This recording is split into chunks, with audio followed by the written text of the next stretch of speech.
Hola a todos y todas y bienvenidos y bienvenidas a Un Lío sin Verba. Y también bienvenidos y bienvenidas a la serie de Respondiendo a Creacionistas. En este caso vamos a hablar de una afirmación que suele verse por ciertos grupos creacionistas de Internet, que es la que dice que la evolución es casualidad o que es mera casualidad. Concretamente, los creacionistas que dicen esto parece ser que quieren decir que en la biología evolutiva no se podemos explicar nada, que las cosas en la evolución surgen por mera suerte, por mero azar, que no existen mecanismos detrás y por tanto la biología no puede explicar nada de cómo es que las cosas son. No sé si existen respuestas concretas a esta afirmación, pero al menos yo creo que la situación es todo lo contrario. Precisamente es en el creacionismo donde todo ocurre y es por mera casualidad. Y esto es porque la biología explica, mientras que el creacionismo acomoda los datos. Luego voy a ahondar más en esta afirmación mía, pero antes vamos a discutir un poco qué es esto de casualidad que al menos mencionan los creacionistas. Y es que bajo mi punto de vista pueden referirse a dos cosas diferentes. Por un lado, podrían decir que por casualidad o por mera suerte o por azar, con ello quieren decir que la biología evolutiva no explica nada, que no ofrece mecanismos de cómo son las cosas y por lo tanto no es una disciplina científica válida y legítima. Esto es una postura, pero también podría encontrarse otra postura, al menos que he encontrado también por diferentes grupos de Internet. Y es que precisamente que por casualidad quieren decir que por algún motivo la biología evolutiva dice que todo ocurre sin propósito, sin una guía externa. Es decir, esto podría sostenerlo la biología evolutiva. La cosa es que esto técnicamente no es creacionismo, ya que lo que nos dicen es que esas personas que están en esta postura es que la evolución debe ser guiada por una inteligencia externa a la misma. Esto no es creacionismo, esto es teísmo evolutivo. Hay personas, hay creyentes, teístas, que aceptan la evolución como un proceso, como un fenómeno que ocurre en el mundo y que explica la diversidad de la vida. Pero estas personas piensan que esta evolución, para que se dé lugar y que dé lugar a las formas de vida, debe de ser guiada por su deidad o deidades, y por tanto su deidad o deidades son las que utilizan mecanismos evolutivos para generar diversidad. Esto no es creacionismo, esto es teísmo evolutivo y son cosas muy diferentes y que yo creo que es importante separarlas. Ahora bien, vamos a tratar aquí la primera idea, ya que técnicamente es a lo que se refiere a los creacionistas, el resto son teístas evolutivos. Por tanto, vamos a explicar cómo es que es todo lo contrario.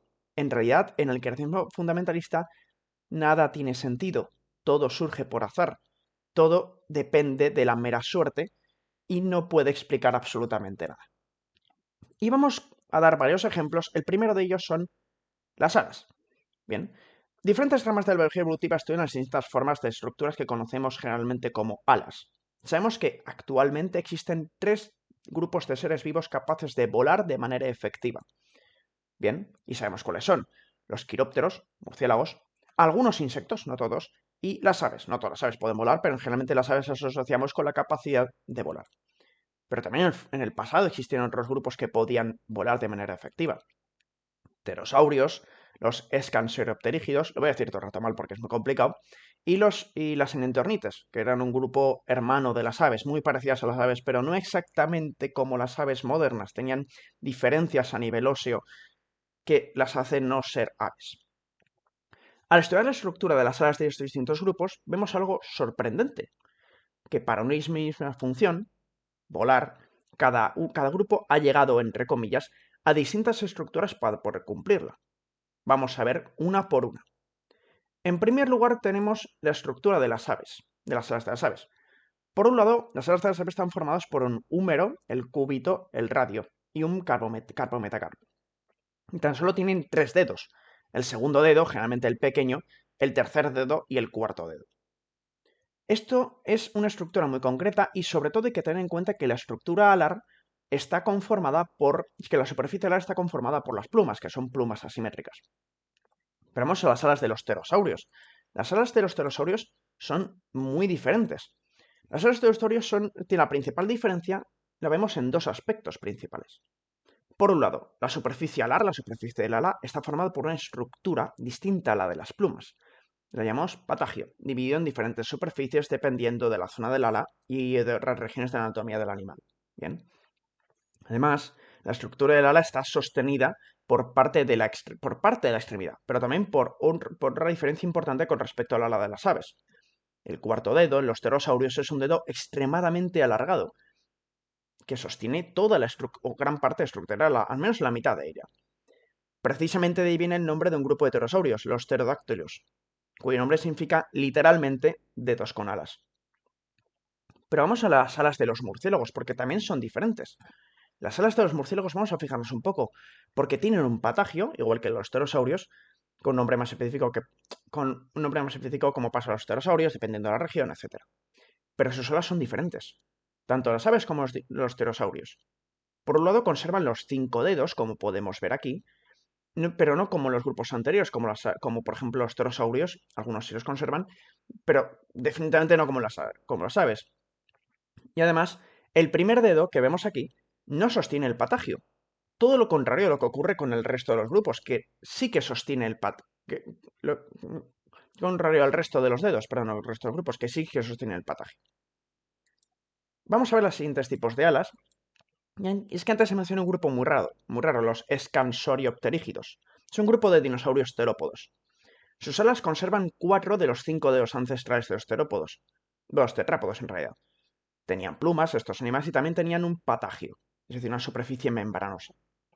En la sustentación del patagio parecían participar todos los dedos, pero 3 de ellos están claramente alargados, sobre todo sobre todo 2 de ellos, que son este y este. Y vamos con unas alas muy diferentes. Las alas de los insectos.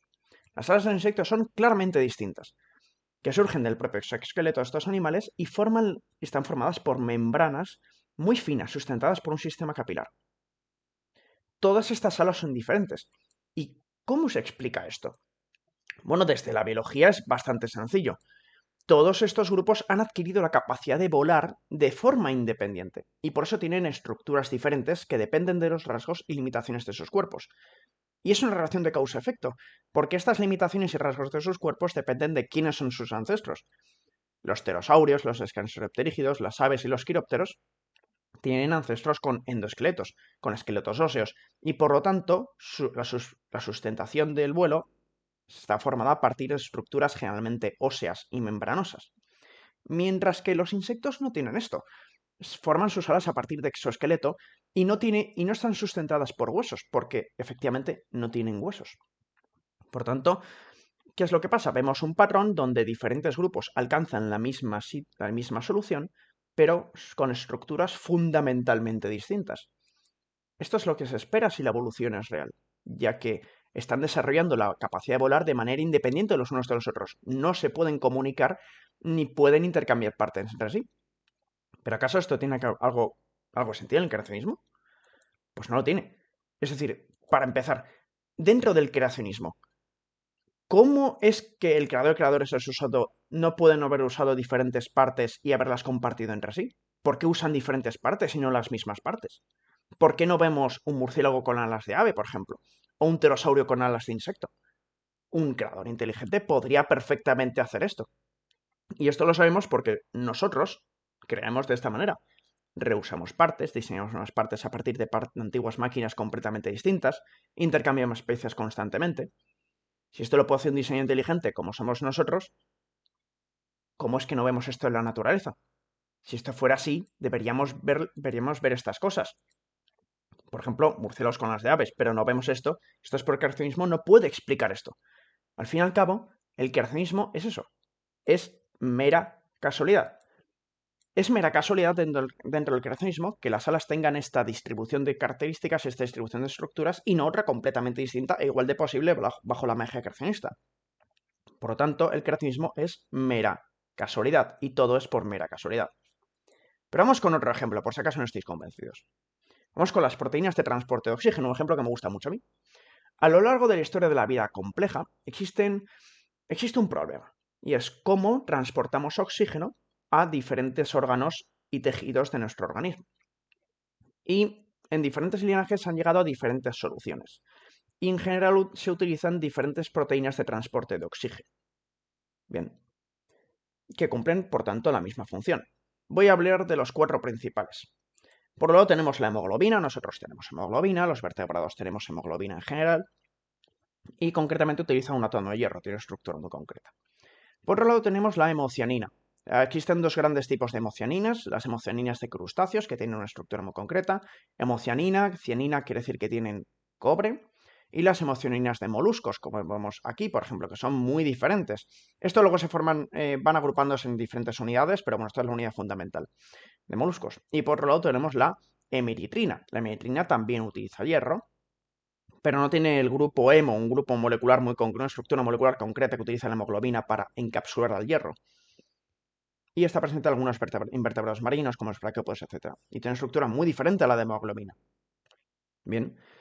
Es más, tenemos incluso casos donde hay moluscos que han perdido la capacidad de sintetizar hemocianina y han adquirido, una nueva proteína, concretamente una mioglobina modificada que tiene un átomo de hierro para poder transportar oxígeno, y esto hace que sean de color rojo, como por ejemplo los caracoles del grupo Planorbidae.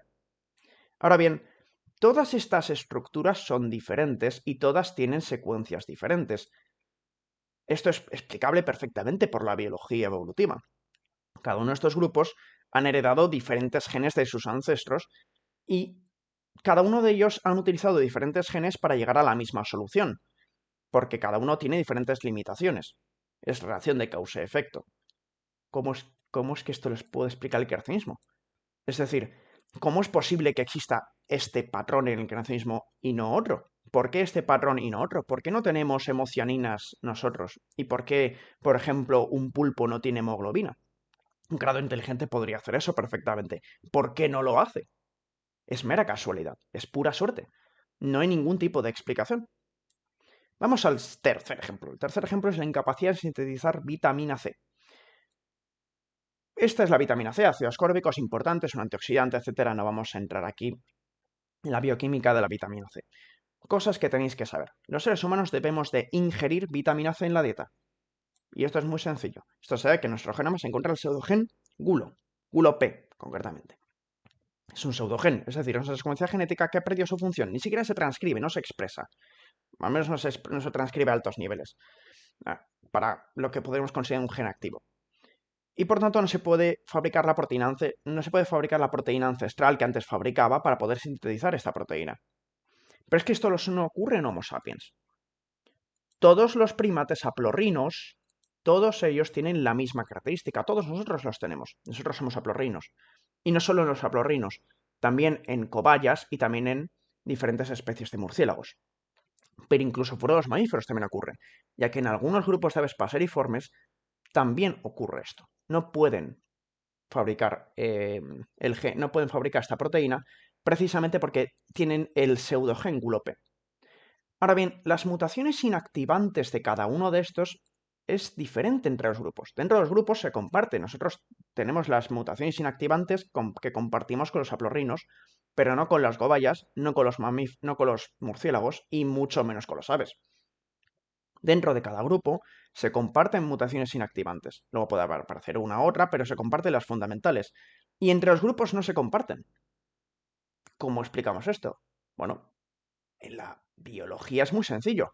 Es completamente explicable. Cada grupo adquiere mutaciones de forma independiente, independiente al resto, por supuesto, y los descendientes de estos ancestros comunes heredan estas mutaciones, las conservan. Por tanto, es normal que las tengan. Es causa-efecto. Heredamos las limitaciones de los genomas de nuestros ancestros. Pero en creacionismo, ¿por qué ocurre esto? Es decir, es mera casualidad que nosotros, que somos primates haplorrinos, en el creacionismo tengamos las mutaciones inactivantes de los haplorrinos y no de los murciélagos.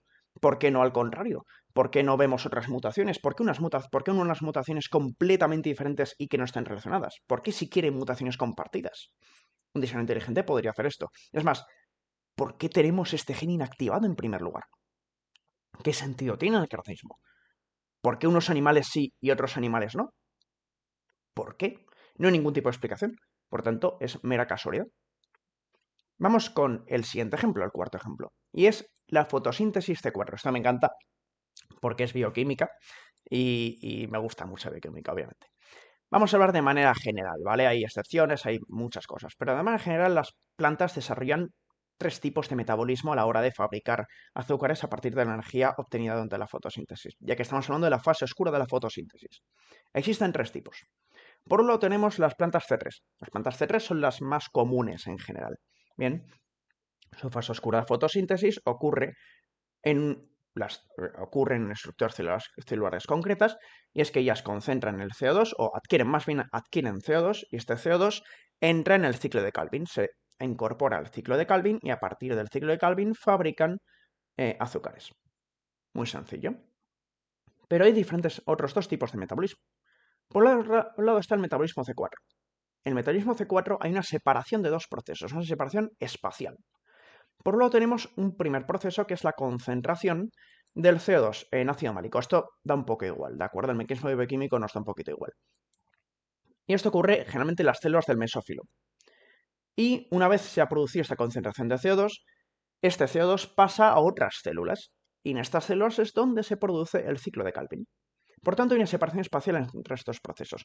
Esto no ocurre siempre, ¿de acuerdo? Hay algunas excepciones que veremos que son importantes en el futuro. Y por otro lado están las plantas que realizan en metabolismo ácido de las carboxiláceas, CAM en inglés.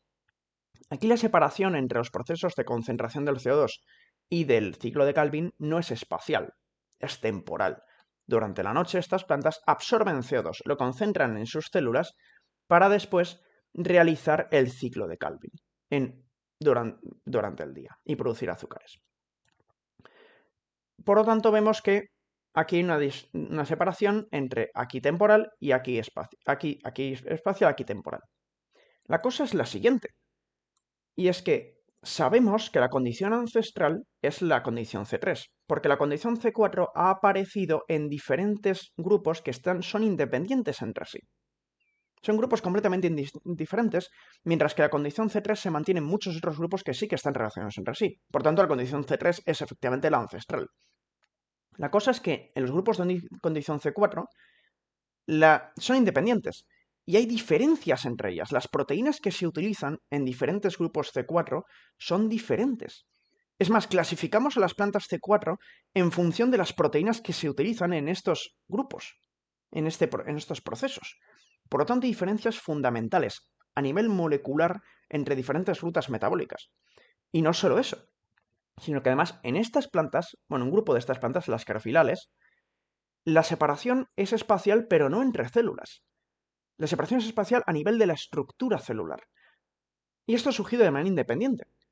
Es decir, esto es perfectamente explicable en la biología evolutiva. Nos encontramos ante un mismo problema, que es el problema por el que surge en el metabolismo C4, que se ha demostrado que hay diferentes mecanismos por los cuales podemos llegar al metabolismo C4, y como las plantas tienen unas características concretas que vienen de sus ancestros, causa y efecto, llegan a soluciones similares, pero fundamentalmente distintas, a nivel de qué proteínas se utilizan. ¿Esto en el creacionismo tiene algún sentido? No. ¿Por qué este mecanismo y no otro? ¿Por qué para empezar el metabolismo C4 existe y no otro completamente distinto? ¿Por qué en unos grupos aparece y en otros grupos no aparece? ¿Por qué hay diferencias entre los grupos si se enfrentan al mismo problema?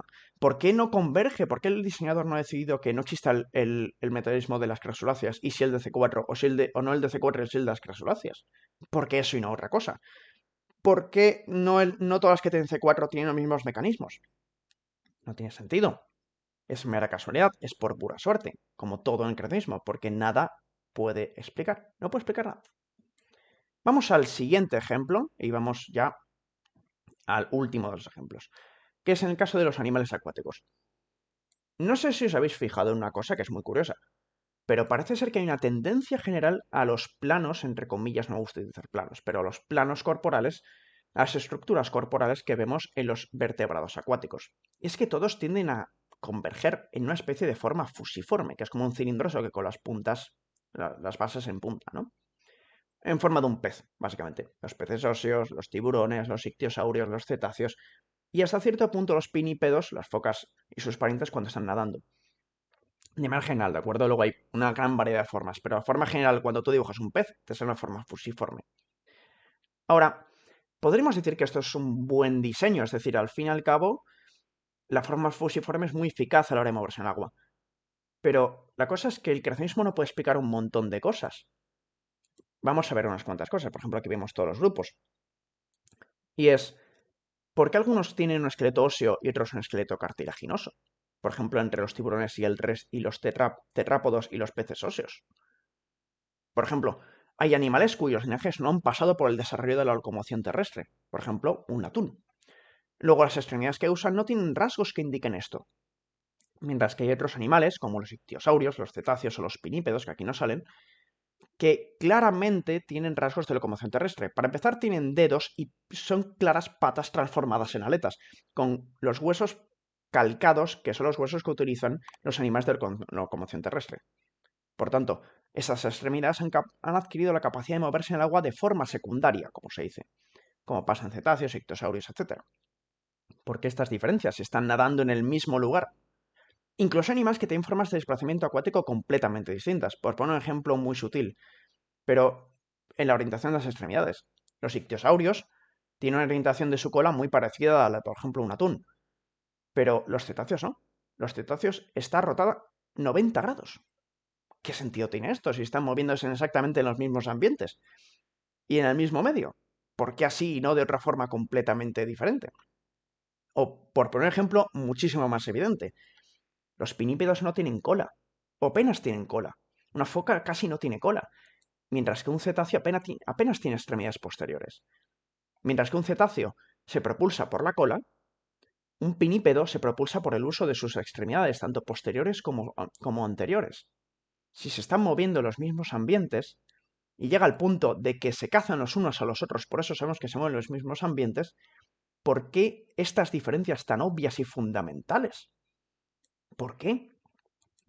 Bueno, la biología tiene mucho sentido, ¿no? Tenemos un mismo problema, que es moverse por el agua, pero tenemos diferentes herramientas. Y la biología, cuando tiene diferentes herramientas, como siempre pasa, casi siempre, llega a la misma solución, pero de diferentes formas, por diferentes caminos. Los cetáceos tienen unas limitaciones y características que vienen de sus ancestros y no las pueden cambiar, porque no hacen magia, no son, porque el creacionismo es mentira. Los pinípedos tienen unas limitaciones, unas características que vienen de sus ancestros y no las pueden cambiar. Es pura causa y efecto. No tiene nada que ver la casualidad aquí. Pero en el creacionismo, es decir, no hay explicación de por qué estos patrones son lo que son o por qué no son de otra forma, por qué no hay una foca con una cola de delfín o un ictiosaurio con las aletas de una foca. ¿Por qué? Precisamente porque se ven heredados. Por tanto, el creacionismo no puede explicar nada, es mera casualidad que las cosas sean así y no de una forma completamente distinta. Es curioso, pero siempre estoy hablando de lo mismo, y es evolución convergente. De manera general, hay muchos más detalles y se puede hablar muchísimo más de esto, pero de manera muy general, introductoria y divulgativa, evolución convergente podemos resumirla como el surgimiento mediante procesos evolutivos de rasgos, secuencias o estructuras similares y o con funciones similares en distintos grupos de organismos partiendo de ancestros diferentes. Esto lo que produce, es decir, son estructuras análogas, y estructuras análogas concretamente con funciones o morfologías similares que no estaban presentes en sus ancestros. Bien, así podemos distinguir a nivel morfológico entre las que han surgido por evolución convergente de aquellas que son diferentes pero tienen un ancestro común, por ejemplo, la pata de un gato y la aleta de una ballena. Son homólogas. O la aleta de una ballena y la aleta de un tiburón, que son análogos. Bueno, concretamente la aleta, por ejemplo, de cualquier insecto acuático, que son análogas. En este caso, también habría que distinguir entre evolución paralela, etcétera, pero de manera general, vamos a ver. Esto es muy sencillo. Aunque hay que tener en cuenta diferentes términos en distinguirlos, por ejemplo, distinguirlos entre sí. Es decir, sobre todo a la hora de comparar. Ya que no vamos a hablar tanto, porque esto es un nivel introductorio, pero sí podremos hablar de cladística, de que en realidad hay que ponerse en contexto evolutivo. Entre sí, por ejemplo, las alas de un ave y las de un murciélago son análogas en relación a la función que cumplen. Pero si tenemos en cuenta nuestros brazos, las patas de un gato y las aletas de un delfín, junto con estas alas, todas son homólogas, ya que tenemos que situarlas en el contexto evolutivo, dentro de un linaje, y por tanto, estamos hablando de que son homólogas con respecto a su origen. Lo que quedó más que claro, yo creo, espero, es que estas estructuras adquieren funciones similares porque a lo largo de su historia evolutiva se ven sometidas a presiones ambientales, que son similares.